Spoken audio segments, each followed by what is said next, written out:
Assalamualaikum warahmatullahi wabarakatuh. Selamat malam teman-teman semuanya. Perkenalkan nama saya Nur Hidayah. Teman-teman bisa memanggil saya dengan Bu Hidayah. Untuk kali ini pertemuan pertama manajemen keuangan 2, saya akan menjelaskan kontrak perkuliahan beserta overview materi yang akan kita pelajari selama 1 semester ini. Untuk yang pertama adalah kontrak perkuliahan. Jadi, untuk kontrak perkuliahan ini, teman-teman, toleransi keterlambatan adalah 15 menit. Kemudian kalau misalnya lebih dari 15 menit, meetingnya akan di lock dan teman-teman tidak bisa masuk atau join ke meeting online karena nanti bisa mengganggu proses pembelajaran ya. Jadinya kalau misalnya kita mulainya jam setengah 7, maka jam 7 kurang 1/4 nanti teman-teman maksimal boleh masuk seperti itu. Kemudian untuk pakaian nanti teman-teman bisa menggunakan berpakaian yang sopan dan rapi ya. Kalau misalnya laki-laki nanti teman-teman menggunakan atau memakai baju berkerah dan bersepatu. Tapi kalau perempuan nanti teman-teman bajunya tidak boleh terlalu ketat dan jilbabnya harus sopan gitu. Dan jangan lupa menggunakan sepatu. Kemudian yang selanjutnya adalah saling menghormati ya. Kalau misalnya dosen menjelaskan, teman-teman harus memperhatikan. Begitu juga sebaliknya. Kalau teman-teman sedang menjelaskan, semua audiens yang ada di meeting online ini harus memperhatikan gitu. Jadi kita saling menghormati. Kemudian yang terakhir adalah meminimalkan penggunaan smartphone selama perkuliahan. Tetapi kalau misalnya ada beberapa materi yang mewajibkan untuk menggunakan smartphone atau membutuhkan menggunakan smartphone, teman-teman boleh untuk menggunakannya. Seperti itu. Itu untuk kontrak perkuliahan manajemen keuangan 2. Kemudian yang berikutnya di sini adalah prasyarat ujian dan penilaian. Kalau prasyarat ujian adalah 75% kehadiran. Kurang dari 75% kehadiran, maka teman-teman tidak diperbolehkan untuk mengikuti ujian. Seperti itu ya. Kemudian untuk penilaian, nanti akan ada keaktifan dengan poin. Jadi teman-teman nanti akan, kalau misalnya di dalam suatu pertemuan, teman-teman menjawab ataupun bertanya, akan mendapatkan poin. Seperti itu. Kemudian untuk evaluasi, kuis, tugas, dan juga penyelesaian kasus, bobotnya adalah 30%. Kalau UTS 35% dan UAS adalah 35%. Perlu diingat bahwa manajemen keuangan 2 ini tidak ada remedi ya teman-teman. Sehingga teman-teman harus memenuhi komponen penilaian yang sudah ditetapkan gitu. Pun kalau tugas, diusahakan semuanya terpenuhi ya. Karena kalau tidak terpenuhi, nanti nilainya akan berkurang secara drastis gitu ya.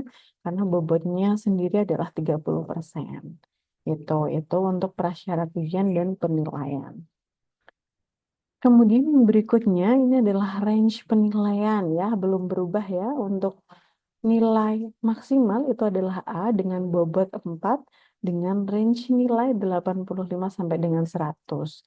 Tapi kalau yang paling terendah itu adalah E, bobotnya 0, nilainya adalah 0 sampai dengan 39,99. Itu. Kemudian untuk tugasnya akan dibagi menjadi 2 kategori. Yang pertama adalah tugas individu, yang kedua adalah tugas kelompok. Untuk tugas individu ini sendiri, nanti teman-teman akan ada kuis dan case study ya. Kuis dan case study ini akan diinfokan saat perkuliahan, begitu, atau sebelum perkuliahan ya. Kemudian untuk tugas kelompok, nanti teman-teman silakan untuk membuat kelompok yang beranggotakan maksimal 4 ya. Atau kalau misalnya di dalam kelas ini hanya beberapa mahasiswa, misalkan 10, ya nanti silahkan maksimal 2, seperti itu ya. Untuk tugasnya kelompok sendiri itu adalah membuat presentasi sesuai dengan materi yang akan dipelajari.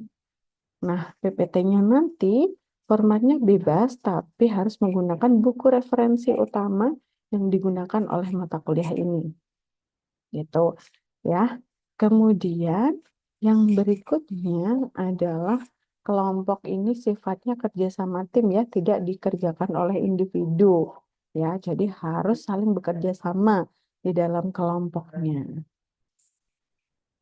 Kemudian PPT nanti di-share H-1 sebelum perkuliahan supaya teman-teman yang lain bisa mempelajari sebelum perkuliahan dimulai sehingga nanti akan terjadi diskusi kalau misalnya ada beberapa hal yang belum dipahami oleh audiens gitu. Kemudian ini adalah rencana pertemuan untuk 1 semester ya. Untuk yang pertama adalah agenda hari ini yaitu kontrak perkuliahan dengan pengantar penganggaran modal karena minggu depan materinya adalah penganggaran modal. Begitu. Untuk yang kedua adalah penganggaran modal. Penganggaran modal ini nanti kita akan melakukan capital budgeting untuk menilai kelayakan proyek. Nah, metodenya nanti ada non-discounted sama discount. Nanti ada payback period, kemudian NPV, IRR, modified IRR, ARR, dan lain sebagainya. Itu untuk penganggaran modal. Kemudian kalau kita sudah menentukan nih bagaimana caranya atau bagaimana melakukan penganggaran modal, kita akan mempertimbangkan resiko. Karena setiap proyek yang akan kita jalankan itu pasti akan ada resikonya. Sehingga kita harus memperhitungkan resikonya. Begitu ya. Resiko itu tidak pernah bisa dihilangkan, teman-teman, tapi bisa diminimalkan. Nah, nanti melalui materi resiko penganggaran modal ini, alternatif solusinya akan ditemukan. Seperti itu. Kemudian yang berikutnya adalah analisis sensitivitas. Kemudian yang kelima adalah investasi dalam efek. Yang keenam adalah analisis leverage. Di sini akan melihat atau memperhitungkan komposisi antara modal dan juga hutang. Gitu. Kemudian yang ketujuh adalah real options dan juga topik-topik lain di dalam capital budgeting. Kemudian yang kedelapan adalah ujian tengah semester. Gitu. Untuk yang berikutnya adalah yang kesembilan adalah kebijakan dividen. Kebijakan dividen ini tergantung pada beberapa perusahaan ya, berapa persentase dividen yang akan dibagikan oleh perusahaan kepada pemegang saham. Nanti kita akan mempelajari bagaimana membagi atau proporsi yang seperti apa yang ideal yang bisa dibagikan kepada pemegang saham. Gitu. Kemudian yang ke-10 adalah investasi dalam modal kerja. Yang ke-11 keputusan pendanaan. Kalau di dalam proyek itu kan butuh investasi ya teman-teman, butuh dana yang besar dari perusahaan. Nah, maka supaya menjadi optimal dan juga maksimal, keputusan pendanaan ini sangat penting dilakukan oleh perusahaan supaya tidak salah dalam menentukan proporsi antara modal dan juga hutangnya. Itu. Kemudian yang ke-12 adalah financial distress. Financial distress ini teman-teman akan memperhitungkan atau menganalisa kesehatan keuangan perusahaan. Apakah perusahaannya itu sehat atau tidak sehat. Kemudian yang ke-13 adalah restrukturisasi dan reorganisasi.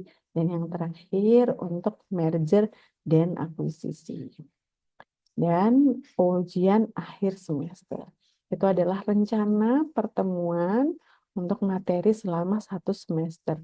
Ada 15 pertemuan yang mana dari 15 itu 2 diantaranya adalah ujian akhir semester dan juga ujian tengah semester.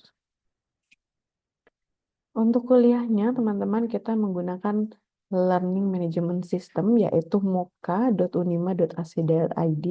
Saya kira teman-teman sudah memiliki akun masing-masing Dan melalui MOOC ini teman-teman bisa mengakses ya seluruh materi, kemudian presensi, kemudian juga tugas-tugas bisa dikumpulkan di sana. Gitu.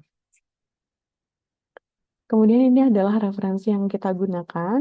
Yang pertama adalah dari Ronald dan juga Egar, yaitu Introduction to Finance. Kemudian ada manajemen keuangan, Dr. Mamduh.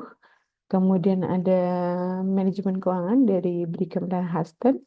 Dan juga dasar-dasar manajemen dari Suat Husnan. Atau kalau misalnya teman-teman punya referensi lain, selain dari referensi ini, teman-teman boleh sekali menggunakan asal sesuai dengan topik dan juga materi yang kita pelajari di satu pertemuan. Kemudian yang terakhir adalah jurnal dan artikel ya, yang relevan dengan materinya. Itu adalah beberapa referensi yang kita gunakan untuk mata kuliah manajemen keuangan 2. Kemudian yang selanjutnya ini adalah overview terkait dengan materi capital budgeting ya atau penganggaran modal. Nah, penganggaran modal ini ya teman-teman, dia memiliki fungsi untuk mengidentifikasi, evaluasi dan menerapkan peluang investasi perusahaan. Jadi kita akan melakukan identifikasi apakah investasi ini cocok untuk perusahaan ya, investasi proyeknya. Nanti worth it enggak kalau kita mengeluarkan uang sebesar jumlah yang dibutuhkan untuk suatu proyek gitu. Kemudian keuntungannya nanti akan seperti apa? Gitu. Setelah kita identifikasi, kita akan melakukan evaluasi. Perlu nggak sih kita melakukan investasi ini? Kemudian resikonya seperti apa? Resiko dan juga keuntungan yang didapatkan ini nanti balance nggak? Atau mungkin resikonya lebih tinggi, kemudian yang didapatkan lebih tinggi, atau mungkin kebalikannya, resikonya tinggi yang didapatkannya rendah, atau high risk high return. Resikonya tinggi dapat, kemudian imbal hasilnya yang tinggi juga dapat. Gitu. Kemudian setelah kita melakukan evaluasi, kita akan mencari alternatif solusi untuk kita implementasikan untuk sebagai salah satu bentuk menangkap peluang investasi dari perusahaan. Seperti itu ya. Kemudian penganggaran modal ini dilakukan supaya sumber daya yang kita punya yang mungkin terbatas itu bisa dialokasikan secara efektif dan efisien. Bisa kita gunakan secara efektif dan efisien sehingga tidak mengganggu komposisi dari keuangan perusahaan. Gitu. Kemudian kalau sudah kita melakukan strategi penganggaran modal, setelahnya nanti kita akan melakukan peninjauan investasi di masa lalu. Jadi kita akan menarik data historical dari masa lalu, kemudian kita akan identifikasi baik dan buruknya, kurang dan lebihnya itu seperti apa. Kalau misalnya ada banyak kurangnya, maka apa solusi yang kita tawarkan untuk investasi yang akan datang? Seperti itu. Kemudian yang terakhir adalah kita akan mengidentifikasi proyek mana yang akan meningkatkan keunggulan kompetitif perusahaan. Juga bisa untuk meningkatkan kesejahteraan pemegang saham. Jadi tidak hanya internal manajemen perusahaan aja, tetapi dengan pemegang saham atau pihak ketiga. Itu teman-teman. Kemudian ini adalah manfaat atau pentingnya capital budgeting ya teman-teman ya.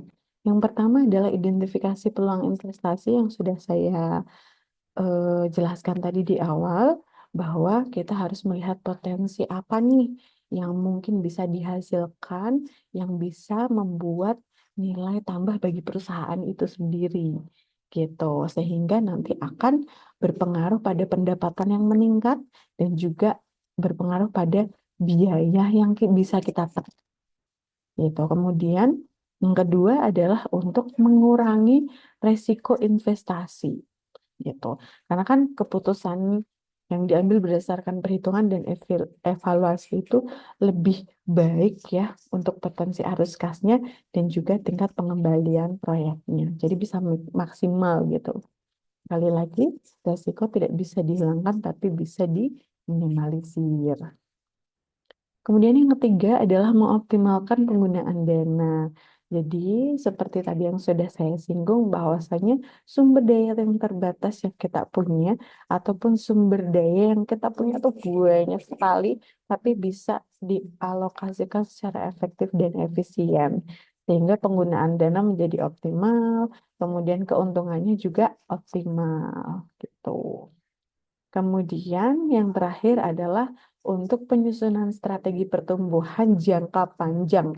Jadi investasi yang sudah kita lakukan di aset tetap atau proyek itu bisa membantu perusahaan berkembang secara berkelanjutan sehingga perusahaan itu bisa sustain ya dan juga umur perusahaannya itu bisa menjadi panjang dan juga eksistensinya seperti itu.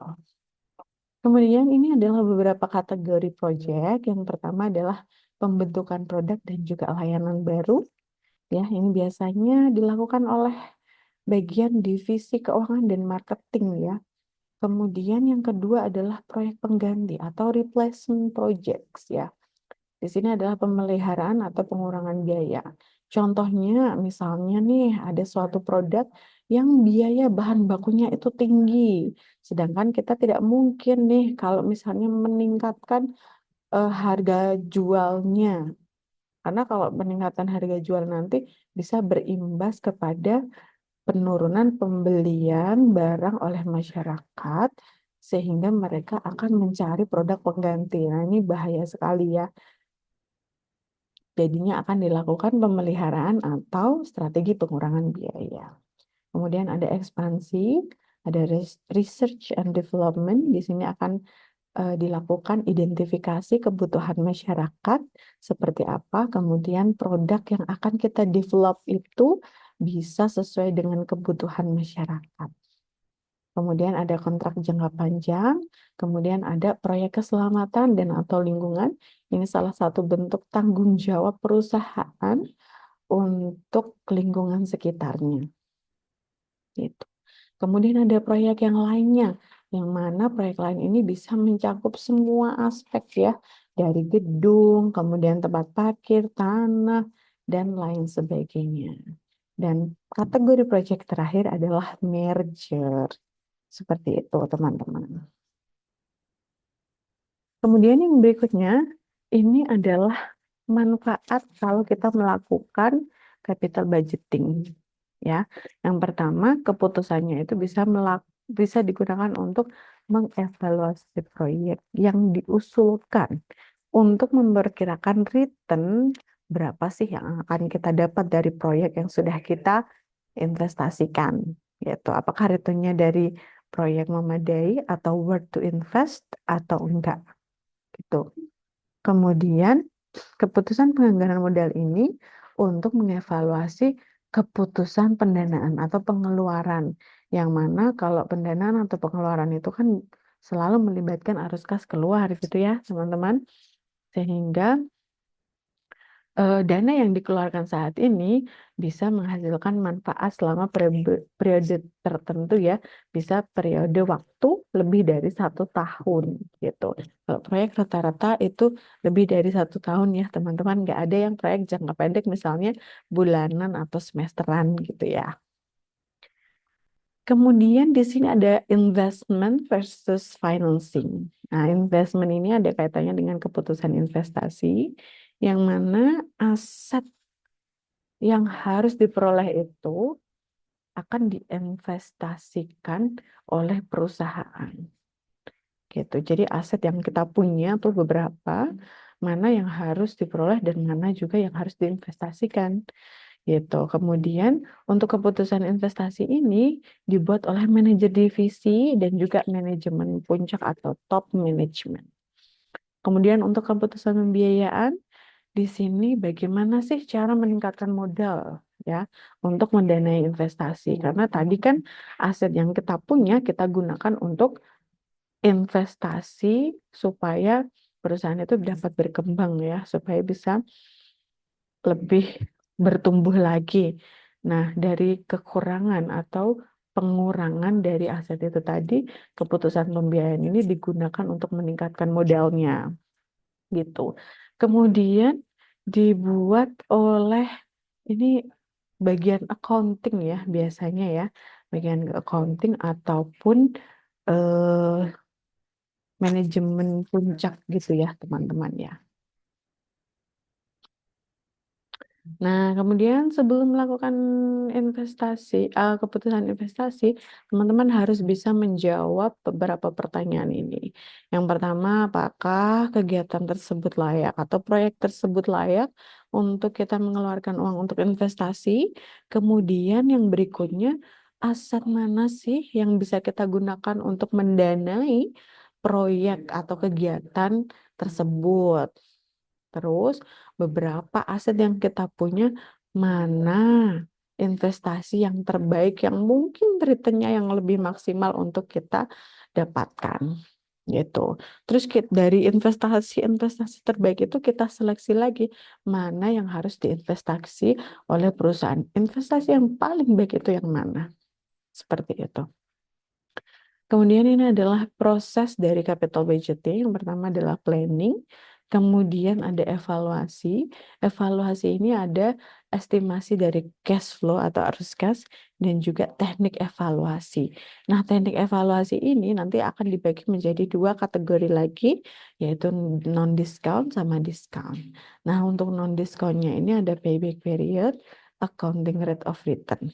Kalau diskon ada NPV, ada profitability index, IRR, dan juga modified IRR. Yang mana evaluasi teknik ini akan kita pelajari di pertemuan berikutnya. Kemudian setelah kita melakukan evaluasi, kita akan melakukan seleksi. Jadi yang tadi pernah disinggung, seleksi mana sih proyek yang paling baik nih yang bisa kita investasikan.